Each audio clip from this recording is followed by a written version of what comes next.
السلام عليكم ورحمة الله وبركاته. إن الحمد لله نحمده ونستعينه ونستغفره ونعوذ بالله من شرور أنفسنا ومن سيئات أعمالنا. من يهده الله فلا مضل له ومن يضلل فلا هادي له.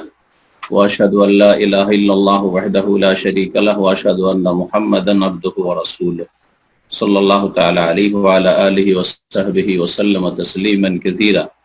أما بعد، أعوذ بالله من الشيطان الرجيم. هو الذي أرسل رسوله بالهدى ودين الحق ليظهره على الدين كله ولو كره المشركون. সম্মানিত দিনী ভাতৃমণ্ডলী, আজকে চৌথা মুহররম 1442 হিজরি মোতাবেক 23 আগস্ট 2020 আমাদের ধারাবাহিক প্রোগ্রাম আহলে সুন্নাত ওয়াল জামাতের বা নাজাত প্রাপ্ত দলের আকীদা সম্পর্কে। আজকে পর্ব নম্বর 12। বিষয়বস্তু হচ্ছে রাসূলুল্লাহ সাল্লাল্লাহু আলাইহি সাল্লামের রিসালাতের সাক্ষ্য প্রদান এবং তার দলিল, অর্থ আর শর্তাবলী। ইনশাআল্লাহ তাআলা অল্প সময়ে সংক্ষেপে আমরা এই আলোচনাটি শেষ করব, আর তারপরে আল্লাহ রাব্বুল আলামিন তৌফিক দিলে আপনাদের প্রশ্নগুলির উত্তর দেওয়ার চেষ্টা করব। আল্লাহ রাব্বুল আলামিন যেন তৌফিক দান করে। নতুন বছর শুরু হয়েছে, ইসলামী মাস, আরবি মাস। এটা শুধু আরবি মাস নয়, এটি হচ্ছে ইসলামী মাস। এর সাথে আমাদের বিভিন্ন ইবাদত বন্দেগীর ঘনিষ্ঠ সম্পর্ক রয়েছে। এর সাথে সম্পর্কিত হচ্ছে ইসলামের 5টি রুকনের অন্যতম রুকন সিয়াম, রোজা পালন করা, রমজান, হজ, কারণ হজের মাস রয়েছে এই আরবি মাস, ইসলামী মাস। আর এর সাথে সম্পর্কিত হচ্ছে ঈদ আইন, ঈদুল ফিতর, ঈদুল আজহা, এমনকি আরো অনেক ইবাদত বন্দেগী এর সাথে আমাদের জড়িত। সুতরাং আমাদের প্রত্যেক মুসলিমের উচিত হবে এই মাসগুলি মুখস্থ রাখা এবং এগুলির চর্চা করা যথাসাধ্য এবং এগুলিরই প্রয়োগ করা, আর বিজাতির তারিখকে বর্জন করা, সেটা যে কোনো অন্য তারিখ হোক না কেন, যথাসাধ্য চেষ্টা করতে হবে। একমাত্র যেখানে অফিসিয়াল বিষয় সেখানে আপনার চলছে না, তখন সেটা ব্যবহার করবেন। কিন্তু ইসলামিক কাজকর্মগুলির ক্ষেত্রে, প্রোগ্রামের ক্ষেত্রে আমরা প্রথম আরবি তারিখ আমরা উল্লেখ করব, আর তারপরে আমরা অন্যান্য তারিখগুলি যেটা মানুষের কাছে পরিচিত সেটা উল্লেখ করব। এটা অত্যন্ত গুরুত্বপূর্ণ বিষয়, যেটা অনেকেই খেয়াল রাখেন না। শুধু যেটা সবাই জানে সেটা ব্যবহার করে, ওই তারিখটাই, আর নিজের ইসলামী তারিখটাকে বা সালটাকে ভুলে যায়। নতুন বছর শুরু হয়েছে, নতুন বছরে অনেক বিদআত মানুষ করে, একে অপরকে মোবারকবাদ দিয়ে থাকে, অভিনন্দন দিয়ে থাকে, একে অপর কাছে ক্ষমা চেয়ে থাকে।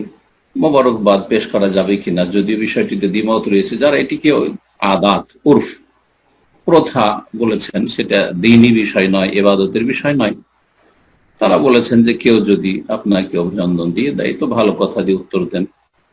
ইমাম আহমদ রাহিমাহুল্লাহর উক্তি থেকে নিয়ে, তবে অধিকাংশ গবেষক, কোরআন সুন্নাহর আলেমরা বলেছেন যে এগুলি বর্জন করা উচিত।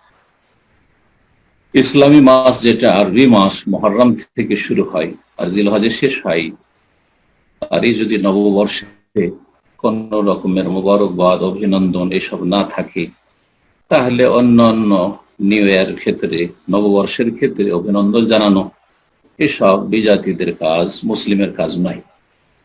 এটি হচ্ছে মানসিক গোলামি মুসলিমদের, অমুসলিমদের। যাতে থেকে মুক্ত থাকার যথাসাধ্য চেষ্টা করতে হবে। আল্লাহ যেন হেফাজত করে।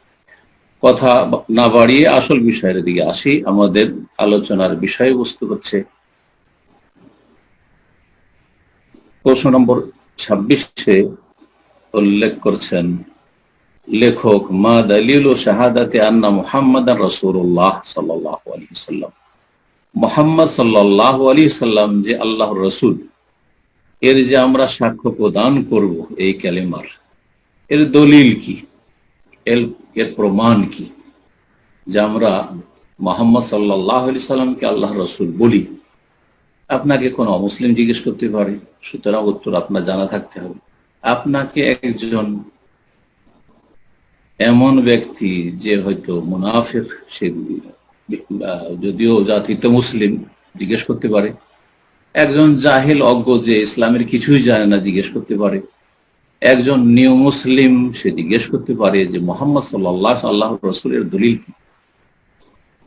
মনে রাখতে হবে, মানব জাতির জন্য দলিল হচ্ছে আসমানি ওয়াহি, আল্লাহ রাব্বুল আলামিনের পক্ষ থেকে ওয়াহি।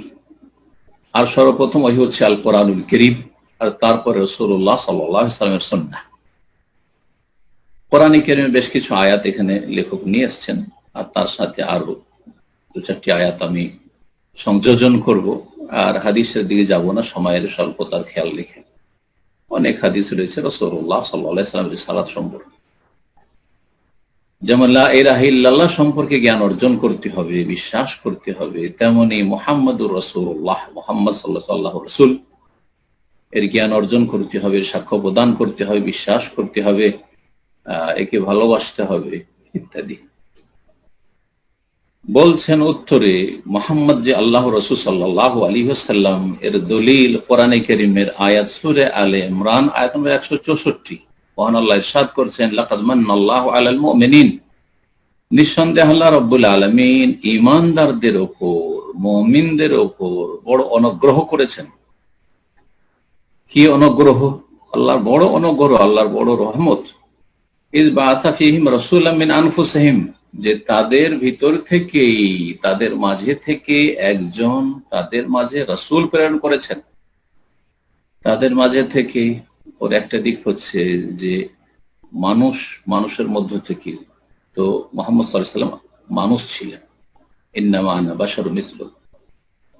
আর একটি হচ্ছে যে সর্বপ্রথম যেখানে প্রেরণ করেছিলেন কুরাইশদের মাঝে, মক্কায়, তারা আরবি ছিল, তাদের ভাষাভাষী রাসূল পাঠিয়েছেন, যাতে করে প্রথম সম্বোধন যাদেরকে করেছেন রাসূলুল্লাহ সাল্লাল্লাহু আলাইহি সাল্লাম, তারা সহজে আল্লাহর দ্বীনটি বুঝতে পারে। ইয়াতুলু আলাইহিম আয়াতিহি, কাজগুলি কি ছিল তার? কয়েকটি কাজ আল্লাহ এখানে উল্লেখ করেছেন। তিনি তাদের সামনে আল্লাহর আয়াত সমূহ তিলাওয়াত করতেন, পাঠ করে শোনাতেন। রাসূলুল্লাহ সাল্লাল্লাহু আলাইহি ওয়াসাল্লামের দাওয়াতের তরিকাই ছিল যে মানুষকে আল্লাহর আয়াত তিলাওয়াত করে শোনানো, কারণ সেটি হচ্ছে দলিল, এবং তার সুন্দর একটা প্রতিক্রিয়া রয়েছে, তাসির রয়েছে, তার বরকত রয়েছে। মুসলিম অথবা অমুসলিম যাকে দাওয়াত দেন না কেন, আপনি দ্বীনি আলোচনা করেন না কেন, প্রথম আল্লাহর আয়াত তিলাওয়াত করবেন আপনি, এবং যেই ভাষা বোঝে সেই ভাষায় তেলাওয়াত গুলির ব্যাখ্যা বিশ্লেষণ করে দেবেন, তাফসীর করে দেবেন। ওয়ায়ুযাক্কিহিম, আর দ্বিতীয় কাজ হচ্ছে তাদের আত্মার পরিশুদ্ধি করতেন, তাদেরকে পাক পবিত্র করতেন। যেমন তাদের আত্মার পরিশুদ্ধি করতেন, তাদের হৃদয়ের পরিশুদ্ধি করতেন, তেমনি তাদের আকীদা, আমল, আখলাক, চরিত্র, এমনকি শরীর কি করে পাক রাখতে হবে, গোসলের মাধ্যমে, ওযুর মাধ্যমে, তায়াম্মুমের মাধ্যমে, সমস্ত তাজকিয়া করেছেন। ওয়াযাক্কিহিম, এই সমস্ত রকমের পবিত্রতা এবং পরিশুদ্ধি শেখানোর জন্য রাসূলুল্লাহ সাল্লাল্লাহু আলাইহি ওয়াসাল্লাম প্রেরণ হয়েছেন। ওয়ায়ুআল্লিমুহুমুল কিতাব ওয়াল হিকমা, এবং তাদেরকে জ্ঞান দান করতেন, শিখাতেন, আল কিতাব, আল কোরআন, ওয়াল হিকমা, এবং প্রজ্ঞা, হিকমত। কোরআনে কারীমে যে আয়াতগুলিতে কিতাবের পাশাপাশি হিকমা উল্লেখ করা হয়েছে একাধিক আয়াতে, সেখানে মুফাসসিরিনগণ বলেছেন কিতাব বলতে আল কোরআন, আর হিকমা হচ্ছে আস-সুন্নাহ, হাদিস। কারণ কোরআন স্বয়ং সম্পূর্ণ নয় দ্বীন বুঝার ক্ষেত্রে। কোরআন দিয়ে শুধু আপনি দ্বীন না বুঝতে পারবেন, না দ্বীনের ইলম হাসিল করতে পারবেন, না দ্বীন আপনি পালন করতে পারবেন, না দ্বীনের দিকে দাওয়াত দিতে পারবেন। কোরআনের সর্বোত্তম তাফসীর কোরআনে কারীম, তারপরে হচ্ছে রাসূলুল্লাহ সাল্লাল্লাহু আলাইহি ওয়াসাল্লামের সুন্নাহ, হাদিস। রাসূলুল্লাহ সাল্লাল্লাহু আলাইহি ওয়াসাল্লামকে এই জন্যই আল্লাহ কোরআন দিয়ে ওয়ানজালনা ইলাইকা যিকরা লিতুবাইয়ানা লিন-নাস মা নুযিলা ইলাইহিম, হে নবী তোমার প্রতি উপদেশ নাজিল করে যাতে করে তুমি বিশদভাবে বর্ণনা করে দাও তাদের জন্য, যা তাদের উদ্দেশ্যে নাজিল করা হয়েছে, আল কোরআন নাজিল করা হয়েছে তা বিশদভাবে বয়ান করার জন্য, বর্ণনা করে দেওয়ার জন্যই রাসূল সাল্লাল্লাহু আলাইহি ওয়াসাল্লামের প্রয়োজন হয়েছে।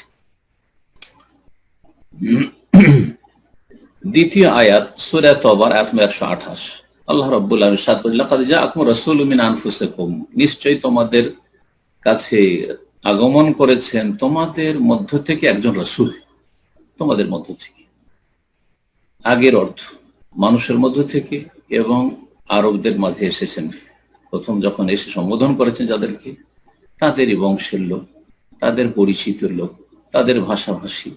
জি, আজিজুন আলাইহি মা আনিতুম, এখানে আজিজুন মানে শাকুন। আজিজের কয়েকটি অর্থ, আজিজ মানে প্রিয়, আজিজ মানে মহাপরাক্রান্ত। আল্লাহ রাব্বুল আলামিন আজিজ যখন, সেখানে এখানে এই অর্থগুলি নেই। এখানে আজিজ মানে হচ্ছে কঠিন, কষ্টকর, শাকুন। আজিজের আরেকটি অর্থ হয় দুর্লভ।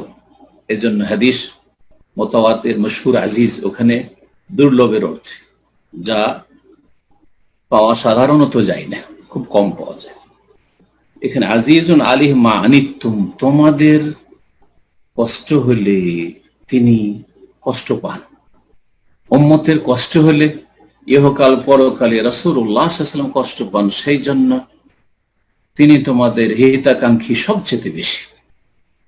তোমাদের নিজেদের চাইতে বেশি তিনি হিতাকাঙ্ক্ষী, তোমাদের পিতামাতার চাইতে বেশি হিতাকাঙ্ক্ষী রাসূলুল্লাহ সাল্লাল্লাহু আলাইহি ওয়াসাল্লাম। হারিসুন আলাইকুম, এবং তোমাদের জন্য তিনি উদ্গ্রীব, মানে তোমাদের কল্যাণের জন্য অত্যন্ত উদ্গ্রীব, আগ্রহী। সবসময় তিনি কল্যাণ চান মানব জাতির।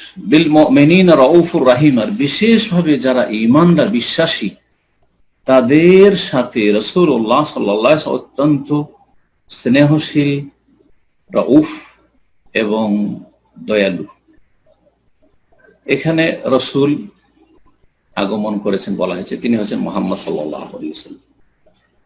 তৃতীয় আয়াত সূরা মুনাফিকুনের আয়াত নম্বর 1, আল্লাহ বলছেন, ওয়াল্লাহু ইয়ালামু ইন্নাকা লারাসূলু, আল্লাহ ভালো জানছেন, সবচেয়ে বেশি জানছেন, ইন্নাকা লারাসূল, নিশ্চয়ই নিশ্চয়ই আপনি অবশ্যই তার রাসূল, মানে আল্লাহর রাসূল। আল্লাহ সার্টিফিকেট দিচ্ছেন।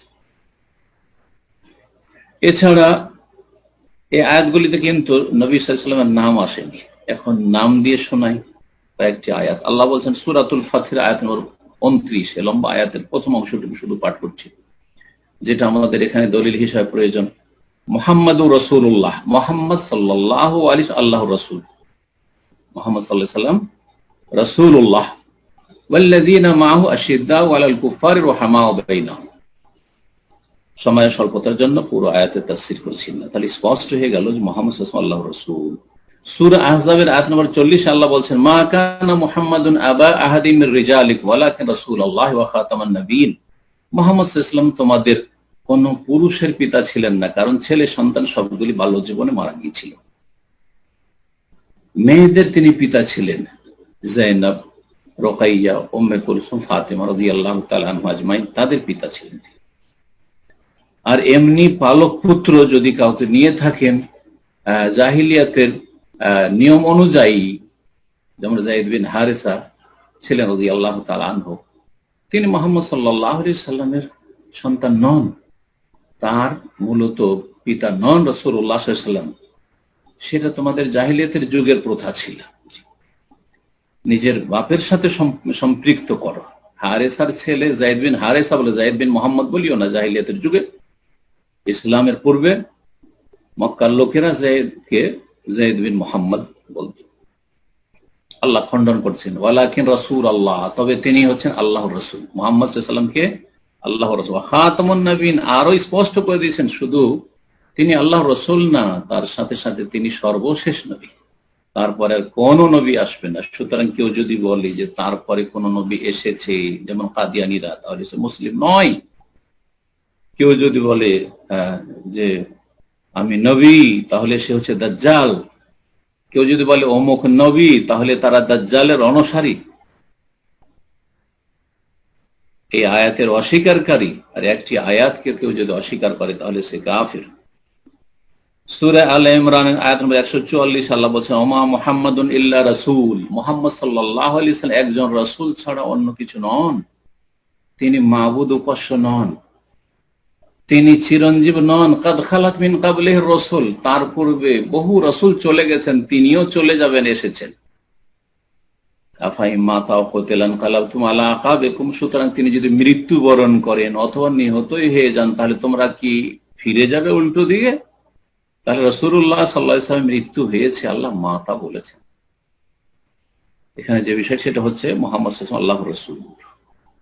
সূরা সাফের আয়াত নম্বর 6 আল্লাহ বলছেন, ওয়া মুবাশশিরাম বিরাসূলিন ইয়াতি মিন বাদি ইসমুহু আহমদ, প্রত্যেক নবী রাসূলগণ সুসংবাদ দিয়েছেন যারা আগে এসেছেন যে শেষ নবী একজন আসবেন। আর বিশেষভাবে যখন ঈসা আলাইহিস সালাম মুহাম্মদ রাসূলুল্লাহ সাল্লাল্লাহু আলাইহি ওয়াসাল্লামের সময় কাছে এসেছে, তার পূর্বে তিনি হচ্ছেন নবী, তারপরে এসেছেন মুহাম্মদ রাসূলুল্লাহ সাল্লাল্লাহু আলাইহি ওয়াসাল্লাম। তার জামাটা যেহেতু সবচেয়ে কাছাকাছি জামানা অন্য অন্য নবী রাসূলের তুলনায়, সেই জন্য তিনি বেশি সুসংবাদ দিয়েছেন ইনজিলে। এই ইনজিলের এই কথাটুকু কোরআন কারীমের সূরা সাফের আয়াত নম্বর 6 তুলে ধরেছেন আল্লাহ রাব্বুল আলামিন। মুবাশশিরান, আর ঈসা আলাইহিস সালাম বনি ইসরাঈলদেরকে বলেছিলেন, ইহুদি নাসারাদেরকে বলেছিলেন, আমি সুসংবাদ দিচ্ছি বিরাসূলিন, একজন রাসূলের, ইয়াতি মিন বাদি, যিনি আসবেন আমার পরে, ইসমুহু আহমদ, যার নাম হবে আহমদ, তার নাম আহমদ এবং তার নাম মুহাম্মদ সাল্লাল্লাহু আলাইহি ওয়াসাল্লাম। দ্বিতীয় যে বিষয়টি, রাসূলুল্লাহ সাল্লাল্লাহু আলাইহি ওয়াসাল্লাম যে আল্লাহর রাসূল, মুহাম্মদ সাল্লাল্লাহু আলাইহি ওয়াসাল্লাম আল্লাহর রাসূল, এ কথার যে সাক্ষ্য প্রদান আমরা করব, এর অর্থ কি? বলছেন, মা মানা শাহাদাতি আন্না মুহাম্মাদার রাসূলুল্লাহ, মুহাম্মদ সাল্লাল্লাহু আলাইহি ওয়াসাল্লাম আল্লাহর রাসূল, মুহাম্মাদুর রাসূলুল্লাহ। আমরা বলছি লা ইলাহা ইল্লাল্লাহ বা আশহাদু আল্লা ইলাহা ইল্লাল্লাহ ওয়া আশহাদু আন্না মুহাম্মাদান রাসূলুল্লাহ। তো এই মুহাম্মাদুর রাসূলুল্লাহ যে বলছি আমরা আরবিতে, এর সঠিক অর্থটা কি বা এর ভাব অর্থটা কি?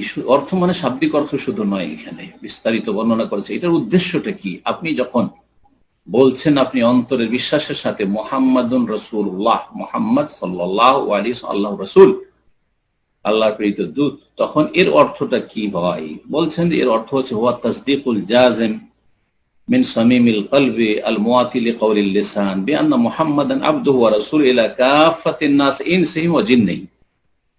এটা হচ্ছে ওয়াকাট্যভাবে বিশ্বাস করা।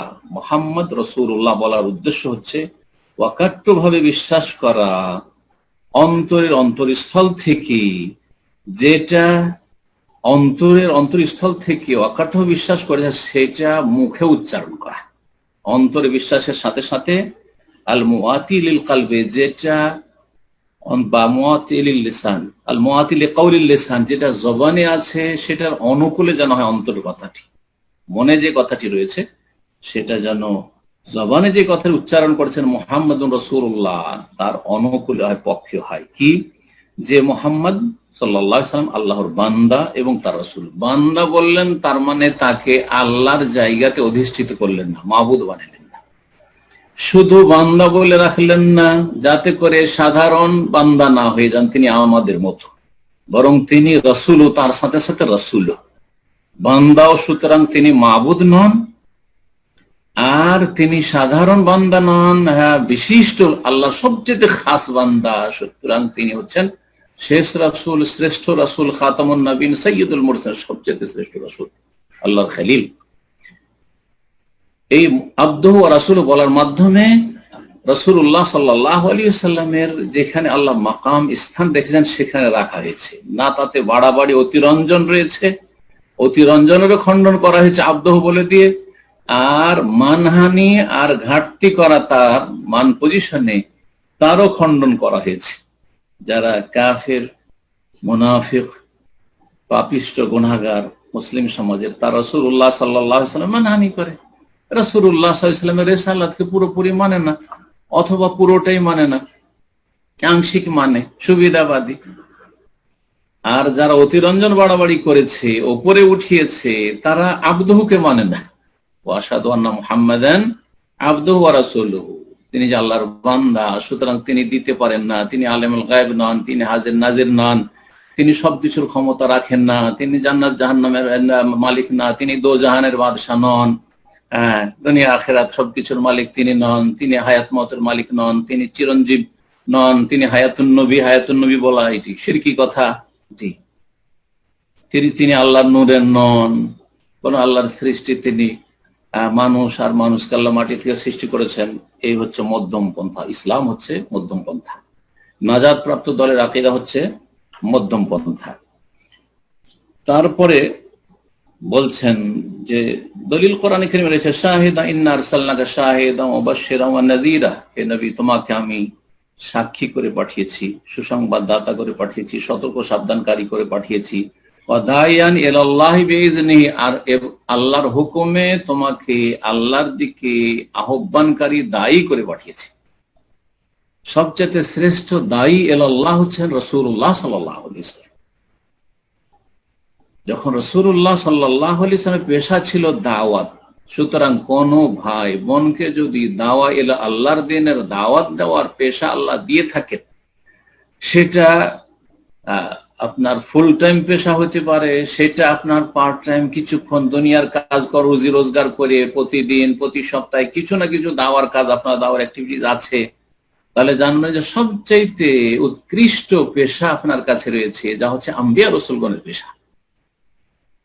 সমস্ত নবী রাসূলগণের পেশাই ছিল দাওয়া ইলাল্লাহ, দাইয়ান ইলাল্লাহি বিইযনিহি, আল্লাহ রাব্বুল আলামিন আল্লাহর দিকে আহ্বানকারী দায়ী আল্লাহ বানান। অধিকাংশ বর্তমান যুগের দায়ী ইলাল্লাহ না হয়ে দায়ী ইলা দুনিয়া, দুনিয়ার দিকে আহ্বানকারী, নিজের ব্যক্তি স্বার্থের দিকে আহ্বানকারী, অথবা বুজরুগ মুরব্বীদের তরিকার দিকে আহ্বানকারী, কারো তৈরি করা কল্পিত মতবাদ ইসলামের নামে, যেমন ইসলামপন্থীদের যে ইসলামের ব্যাখ্যা, গদিবাদীদের যে ইসলামী ব্যাখ্যা, সেটা দায়ী আল্লাহর কাজ নয়।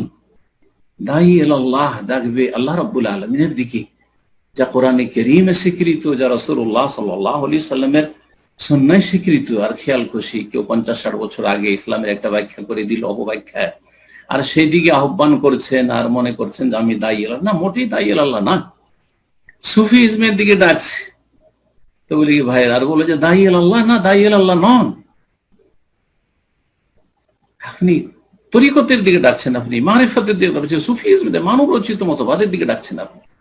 এরকম যেসব মুনাফিকরা রয়েছে, মুসলিম হওয়া সত্ত্বেও তারা সমাজবাদ, ধর্ম নিরপেক্ষতাবাদ, আর তারপরে যতগুলি বাদ রয়েছে, এসব যে মানুষের মন তন্ত্র আর বাদের দিকে যারা ডাকে, ইসলামের দিকে ডাকে, তারা তারা হচ্ছে ইসলাম বিমুখ, উল্টো দিকে যাচ্ছে, যদিও তারা নিজেদেরকে মুসলিম বলে পরিচয় দেয়। আল্লাহ যেন বুঝার তৌফিক দান করেন। ওয়াসিরাজাম মুনীরা, এবং তিনি উজ্জ্বল প্রদীপ, যার দ্বারা বহু লোক, অসংখ্য মানুষ জীবনে আলো পেয়েছে, অন্ধকার থেকে আলোর দিশা পেয়েছে। ফায়াজিবু তাসদীকু ফি জামিই মা আখবারা বিহি, সুতরাং রাসূলুল্লাহ সাল্লাল্লাহু আলাইহি ওয়াসাল্লাম বিশ্বাস করা ফরজ যতগুলো বিষয়ের তিনি সংবাদ দিয়েছেন। মিন আম্বায়ে মা কাদ সাবাক, সেটা অতীতের সংবাদ হোক, আদম আলাইহিস সালামের ঘটনা বা সৃষ্টির সূচনার ঘটনা, আসমান জমি সৃষ্টির কথা রয়েছে, কয়দিনে সৃষ্টি করলেন, কিভাবে সৃষ্টি করলেন, কোনটা সৃষ্টি করলেন ইত্যাদি, যা কিছু হোক না কেন,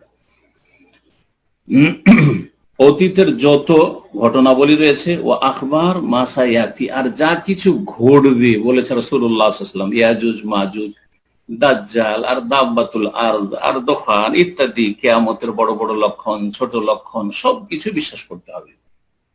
বরং গায়বিয়াত যেগুলো অদৃশ্য, কবরের জীবন, বারজাখী জীবন ইত্যাদি, অফিমা আহাল্লা মিন হালালিন ওয়া হারামা মিন হারাম, এবং রাসূলুল্লাহ সাল্লাল্লাহু আলাইহি ওয়াসাল্লাম যা হালাল করেছেন এবং যা হারাম বলে ঘোষণা করে, সেগুলিও বিশ্বাস করতে হবে। যে গরুর গোশত হালাল, ছাগল হালাল, আর শূকর হারাম, মধু হালাল, দুধ হালাল, আর মদ হারাম, বিশ্বাস করতে হবে, ফরজ। এটি হচ্ছে মোহাম্মদ রাসূলুল্লাহ বলার উদ্দেশ্য। এই যে মোহাম্মদ রাসূলুল্লাহ কালিমাও পড়ছেন, আর আপনি মদকে আপনি পানির মতো পান করছেন, আপনি হালাল হারামের কোনো পার্থক্য নেই, ব্যবসার সুদকে সমান করে দিয়েছেন, না, মোটেই না। ওয়াল ইমতিসাল ওয়াল ইনকিয়াদ লিমা আমারা বিহি, আর যে নির্দেশ দিয়েছেন রাসূলুল্লাহ সাল্লাল্লাহু আলাইহি সাল্লাম তার অনুগত হওয়া, মেনে চলা। ওয়াল কাফু ওয়াল ইনতিহা আম্মা নাহা আনহু, আর যা থেকে তিনি বারণ করেছেন তা থেকে বিরত থাকা। ওয়াত্তিবাউ শরিয়াতিহি, এবং তার নিয়ে আসা শরীয়তের অনুসরণ করা। কোরআন সুন্নাহয় যা কিছু আছে সেটা হচ্ছে শরিয়া, আকীদার বিষয় হোক, ইবাদত হোক, আখলাক হোক, লেনদেন মামলাত হোক, এই শরীয়তের বিধিবিধানের অনুসরণ করা, যে শরীয়ত রাসূলুল্লাহ সাল্লাল্লাহু আলাইহি সাল্লাম থেকে প্রমাণিত। ইলতিজামু সুন্নাতিহি, এবং তার আদর্শকে আঁকড়ে ধরা, ফিস সিররি ওয়াল জাহর, গোপনে প্রকাশ্যে, মা'আর রিযা বিমা কাযাহু ওয়াত তাসলিম লাহু, এবং তার সাথে সাথে তিনি যে চূড়ান্ত নির্দেশ দিয়েছেন, ফয়সালা করেছেন যে এটা করতে হবে, এটা করতে হবে না, এটা ঠিক, এটা ভুল, এটা জায়েজ, এটা না জায়েজ, এটা হালাল, এটা হারাম, এটা সন্তুষ্টি চিত্তে মেনে নিতে হবে এবং আত্মসমর্পণ করতে হবে। ওয়ায়ুসাল্লিমু তাসলিমা ওয়া আন্না তাআতাহু হিয়া তাআতুল্লাহ, এবং রাসূলুল্লাহ সাল্লাল্লাহু আলাইহি ওয়াসাল্লামকে মানলে আল্লাহকে মানা হয়। ওয়া মাসিয়াতুহু হিয়া মাসিয়াতুল্লাহ, আর রাসূলুল্লাহ সাল্লাল্লাহু আলাইহি ওয়াসাল্লামের বিরুদ্ধাচরণ করলে আল্লাহর সাথে বিরুদ্ধাচরণ করা হয়। ঠিক সমান। একটি কোরআনের আয়াতকে অস্বীকার করলো আর একটি স্পষ্ট হাদিসকে অস্বীকার করলো, সমান। আল্লাহর নাফরমানি, রাসূলের নাফরমানি, সমান এদিক থেকে। লিআন্নাহু মুবাল্লিগুন আনিল্লাহি রিসালাত, কারণ তিনি আল্লাহর পক্ষ থেকে পয়গামের মুবাল্লিগ, পয়গাম পৌঁছে দেওয়ার দায়িত্বে নিয়োজিত ছিলেন। ওয়ালাম ইয়াতাওয়াফাহুল্লাহ হাত্তা আকমালা বিহিদ্দিন, আল্লাহ রাব্বুল অতদিন পর্যন্ত তাকে, তার আত্মাকে গ্রহণ করেননি, তার মৃত্যু আসেনি যতদিন পর্যন্ত দিনকে আল্লাহ পূর্ণতা না দান করেছেন। আর ঘোষণা করে দিয়েছেন বিদায় হজে, আয়াত নাযিল করে সূরা মায়েদার, আল-ইয়াওমা আকমালতু লাকুম দীনাকুম ওয়া আতমামতু আলাইকুম নি'মাতি ওয়া রাদিতু লাকুমুল ইসলামা দীনা ওয়া বালাগাল মুবিন, সুস্পষ্ট ভাবে তিনি পৌঁছিয়ে দিয়েছেন দিন কি। আল্লাহুম্মা হাল বাল্লাগতু, আল্লাহ আমি পৌঁছে দিলাম কি, আল্লাহ আমি পৌঁছে দিলাম কি। তোমরা আল্লাহুম্মা ফাশহাদ, আল্লাহ তুমি সাক্ষী থাকো, এরা বলছে হ্যাঁ পৌঁছে দিয়েছি। ওয়া তারাকা উম্মাতান আলা মাহজ্জাতিল বায়দা, এবং তিনি নিজ উম্মতকে সুস্পষ্ট পথের ওপর প্রতিষ্ঠিত করে গেছেন, ছেড়ে গেছেন। সাহাবায়ে কেরামদেরকে যখন ছেড়ে যান, রাস্তাকে ক্লিয়ার করে দিয়েছেন, স্পষ্ট করে দিয়েছেন, কোনো অস্পষ্টতা ছিল না। লাইলুহা কানাহারিহা, দিন রাত সমান। কোন জায়গায় যদি 24 ঘন্টা আলো থাকে তাহলে দিন রাত সমান মনে হয়, ঠিক তেমনি অবস্থায় ছেড়ে গেছেন রাসূলুল্লাহ সাল্লাল্লাহু আলাইহি ওয়াসাল্লাম মুমিন মুমিনাতকে, লা ইয়াজিগু আনহা বাদাহু ইল্লা হালিক। রাসূলুল্লাহ সাল্লাল্লাহু আলাইহি ওয়াসাল্লাম এই আদর্শ থেকে সাহাবায়ে কেরামদের জামানায় যে দিনটি ছিল, যে দিনের উপর রাসূলুল্লাহ ছেড়ে গেছেন তাদেরকে, এই দিন ছেড়ে যদি অন্য কোনো পথ অবলম্বন করে তাহলে সে হচ্ছে ধ্বংসপ্রাপ্ত, সে ধ্বংস হালেক, তার জন্য ধ্বংস অনিবার্য ইহকাল পরকালে। ইহকালে ধ্বংস মানে এই নয় যে আল্লাহর আযাব দিয়ে তাকে ধ্বংস করে দিবেন, বরং কাফেরও জীবন যাপন করছে। ধ্বংস মানে দিন থেকে ধ্বংস, তাওহীদ থেকে ধ্বংস, সুন্নাত থেকে ধ্বংস, ইসলাম থেকে দূরে চলে গেল। ঈমান তার ধ্বংস, ইসলাম ধ্বংস। যখন ঈমান ইসলাম ধ্বংস, তার দিন ধ্বংস, তাহলে আখিরাত তার ধ্বংস, আখিরাত তাকে জাহান্নামে যেতে হবে। ফি হাযাল বাবে মাসাইল, এই বিষয়ে আরো বেশ কিছু অনেক কথাই রয়েছে, কিন্তু এখানেই শেষ করছি। সাতাত ইনশাআল্লাহ, যেগুলি আগামীতে ইনশাআল্লাহ তাআলা আসবে। আর একটি আলোচনা আমরা সেরে নিই, তাহলে আমাদের এই বিষয়টি সম্পূর্ণ। সেটা হচ্ছে আমরা যে সাক্ষ্য প্রদান করছি লা ইলাহা ইল্লাল্লাহর সাথে, তাওহীদের কালেমার সাথে মুহাম্মাদুর রাসূলুল্লাহ, মুহাম্মদ সাল্লাল্লাহু আলাইহি ওয়াসাল্লাম আল্লাহর রাসূল, এর কি কোনো শর্ত আছে? যেমন লা ইলাহা ইল্লাল্লাহর শর্ত আমরা 7টি পড়লাম, তো মুহাম্মদ যে আল্লাহ রাসূল সাল্লাল্লাহু আলাইহি ওয়াসাল্লাম এই কথা যে সাক্ষ্য প্রদান করে, এরও কি কিছু শর্ত আছে? মা শুরুতু শাহাদাতি আন্না মুহাম্মাদার রাসূলুল্লাহ, আন্না মুহাম্মাদার রাসূলুল্লাহ, মুহাম্মদ সাল্লাল্লাহু আলাইহি ওয়াসাল্লাম আল্লাহর রাসূল, এই কথা সাক্ষ্য প্রদানের শর্তাবলী কি? ওয়া হাল তুকবালু শাহাদাতুল উলা বিদুনহা, আর লা ইলাহা ইল্লাল্লাহ কেউ যদি শুধু সাক্ষ্য প্রদান করে যে আমি লা ইলাহা ইল্লাল্লাহ মানি কিন্তু মুহাম্মদুর রাসূলুল্লাহ মানি না, তো এটা কি গ্রহণযোগ্য? বলা হবে যে অসুবিধা নেই, সেও মুসলিম, সেও আমাদের সাথে একদিন জান্নাতে যাবে। যেমন কিছু পশ্চিমা দেশে বসবাসকারী ভাইয়েরা বড় উচ্চ শিক্ষিত, বড় বড় প্রফেসর, কিন্তু সেসব দেশে থেকে দিনের জ্ঞানের স্বল্পতার কারণে বড় দুঃখের বিষয়, তাদের সাথে আমার কথা হয়েছে এবং তাদেরকে বুঝাবার চেষ্টা করেছি। আলহামদুলিল্লাহ, সামনে তো বুঝে গেছে, বাকি হেদায়েতের মালিক আর অটলতায় আল্লাহ প্রতিষ্ঠিত রাখার মালিক। তারা মনে করে যে লা ইলাহা ইল্লাল্লাহ ঠিক, তাহলে কেন জান্নাত যাবে না? যদি তারা তৃতীয়বাদী বিশ্বাসী না হয়, লা ইলাহা ইল্লাল্লাহ আল্লাহর তাওহীদে বিশ্বাসী হয়, কেন জান্নাতে যাবে না?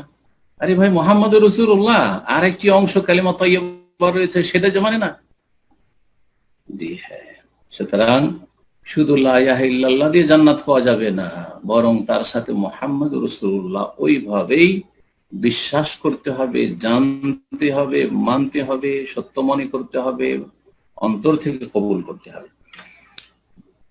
উত্তরে বলছেন, কাদ কাদ্দামনা লাকা, ইতিপূর্বে বর্ণনা করেছে, আন্নাল আবদা লা ইয়াদখুলু ফিদ-দীন ইল্লা বিহাতাইনি শাহাদাতাইন, কোন ব্যক্তি দ্বীন ইসলামে প্রবেশ করবে না যতক্ষণ পর্যন্ত এই দুটো বাক্যর সাক্ষ্য প্রদান না করবে, লা ইলাহা ইল্লাল্লাহ আর মুহাম্মাদুর রাসূলুল্লাহ, ওয়া আন্নাহুমা মুতালাজিমাতান, আর এই একটি বাক্য আরেকটির সাথে ওতপ্রোতভাবে জড়িত। লা ইলাহা ইল্লাল্লাহ মুহাম্মদুর রাসূলুল্লাহ ছাড়া চলবে না, আর মুহাম্মদুর রাসূলুল্লাহ লা ইলাহা ইল্লাল্লাহ ছাড়া চলবে না। শুরুতু শাহাদাতিল উলা হিয়া শুরুত সানিয়া, সুতরাং প্রথম বাক্য যে লা ইলাহা ইল্লাল্লাহ, এর যে শর্তগুলি ছিল 7টি, আর কেউ 8টি বলেছেন, বিস্তারিত তখন বর্ণনা করেছি। এই যে 7টি শর্ত, এই শর্তগুলি হচ্ছে মুহাম্মদুর রাসূলুল্লাহর জন্য শর্ত। কামা আন্নাহা হিয়া শারতুন ফিউলা, যেমন প্রথমটিতে শর্ত লাগানো হয়েছে, ঠিক তেমনি এখানেও শর্ত। তাহলে শর্তগুলি আমরা আবার সংক্ষেপে দেখে নেব। সেটি হচ্ছে, প্রথম শর্ত হচ্ছে জ্ঞান অর্জন করা। তাহলে মুহাম্মদ রাসূলুল্লাহ সাল্লাল্লাহু আলাইহি ওয়াসাল্লাম সম্পর্কে জ্ঞান অর্জন করতে হবে। মুহাম্মাদুর রাসূলুল্লাহ এর অর্থ জানতে হবে, আল্লাহ রাসূল মানে কি। দ্বিতীয়, অন্তর থেকে ইয়াকিন করতে হবে। তৃতীয়, বাহ্যিক আভ্যন্তরীণ ভাবে আনুগত্য করতে হবে। চতুর্থ শর্ত হচ্ছে যে মুহাম্মাদুর রাসূলুল্লাহ এই কথাটি সাদরে গ্রহণ করতে হবে। পঞ্চম হচ্ছে এই কথায় আমাদের নিষ্ঠা থাকতে হবে, যেন নিফাক বা শিরক না থাকে, ইখলাস শিরক না থাকে। ইখলাসের পরিপন্থী হচ্ছে শিরক। ইখলাসের সাথে মুহাম্মদুর রাসূলুল্লাহ বলছি, আর মুহাম্মদুর রাসূলুল্লাহ বলা মানে মুহাম্মদুর রাসূলুল্লাহর নিঃশর্ত আনুগত্য করতে হবে না। মুহাম্মদুর রাসূলুল্লাহকে বাদ দিয়ে যদি হাদিসের কথা পেশ করা হয়, দলিল পেশ করা হয়, আমাদের মাযহাবে কি আছে বলুন? আমাদের এত বড় হুজুর কেবলা পীর সাহেব বলেছেন না এটা হাদিস চলবে না, এটা আমল করা যায়, এটা আমাদের নয়। তাহলে আপনি রসুল বানিয়ে দিলেন, আপনি ইমামদেরকে আলেমদেরকে রসুল বানিয়ে দিলেন, আপনি ভুল বানিয়ে দিলেন। মাসুম রাসূলুল্লাহ, ওই এসেছে রাসূলুল্লাহ সাল্লাল্লাহু আলাইহি ওয়াসাল্লামের কাছে। প্রতিটি ব্যক্তির ভুল হতে পারে, প্রতিটি ইমামের ভুল হয়েছে আর হতে পারে, প্রতিটি আলেমের ভুল হতে পারে আর হচ্ছে। তো আপনি রসুলের রেসালাতে শিরক করে দেন, তাহলে যেমন বোঝা গেল যে উলুহিয়াতে শিরক আল্লাহর সাথে শিরক হয়, তেমন রেসালাতেও শিরক হয়। 6 নম্বর শর্ত হচ্ছে সততার সাথে পড়তে হবে, অন্তরের সাথে, যেন নিফাক কপটতা না থাকে। মুহাম্মদুর রাসূলুল্লাহ মুনাফিকরাও বলতো, সূরা মুনাফিকুন আল্লাহ বলছে, ইজা জাআকাল মুনাফিকুনা ক্বালু নাশহাদু ইন্নাকা লা রাসূলুল্লাহ, আল্লাহ বলছে মিথ্যুক তোমরা, অন্তর থেকে বলো না, জবানে শুধু বললে হবে না। 7 নম্বর শর্ত হচ্ছে যে এই কালিমাকে ভালোবাসতে হবে, যেমন লা ইলাহা ইল্লাল্লাহকে ভালোবাসতে হবে, আল্লাহকে ভালোবাসতে, এমন আল্লাহর পরে সবচাইতে বেশি ভালোবাসতে হবে রাসূলুল্লাহ সাল্লাল্লাহু আলাইহি ওয়াসাল্লামকে। আল্লাহর ভালোবাসার দাবি হচ্ছে তার জন্য যাবতীয় ইবাদত বন্দেগীকে সুনির্দিষ্ট করবে, আর মুহাম্মদুর রাসূলুল্লাহ সাল্লাল্লাহু আলাইহি ওয়াসাল্লামের ভালোবাসার দাবি হচ্ছে যে নিঃশর্ত, কোনো শর্ত না লাগিয়ে। দলিল এসে গেছে, নবী সাল্লাল্লাহু আলাইহি ওয়াসাল্লাম হুকুম এসে গেছে, হাদিস এসে গেছে, সুতরাং আর সেটা কোরআন হাদিসে যখন স্বীকৃত, সুতরাং সেটা মেনে নিতে হবে। কে কি বললো সেটা দেখার বিষয় নাই, কোন ইমাম এর পক্ষে যায়নি, এর বিপক্ষে গেছে, সেটা দেখা যাবে না। জি, আল্লাহ রাব্বুল আলামিন যেন আমাদেরকে হক বুঝার তৌফিক দান করেন, আর বিশেষ করে এই বিষয়টি আল্লাহ রাব্বুল আলামিন যেন বুঝে নিয়ে আমাদেরকে সত্যিকার মুহাম্মদ রাসূলুল্লাহ সাল্লাল্লাহু আলাইহি সাল্লামের উম্মত এবং অনুসারী হওয়ার তৌফিক দান করেন, এবং প্রমাণ পেশ করার তৌফিক দান করেন যে আমরা শেষ রাসূল মুহাম্মদ সাল্লাল্লাহু আলাইহি সাল্লামের সত্যিকার উম্মত। জাযাকুমুল্লাহু খাইরান। এখানে আলোচনা শেষ করছি। ওয়া সাল্লাল্লাহু ওয়া সাল্লাম আলা নবিয়িনা মুহাম্মদ ওয়া আলা আলিহি ওয়া সাহবিহি আজমাইন।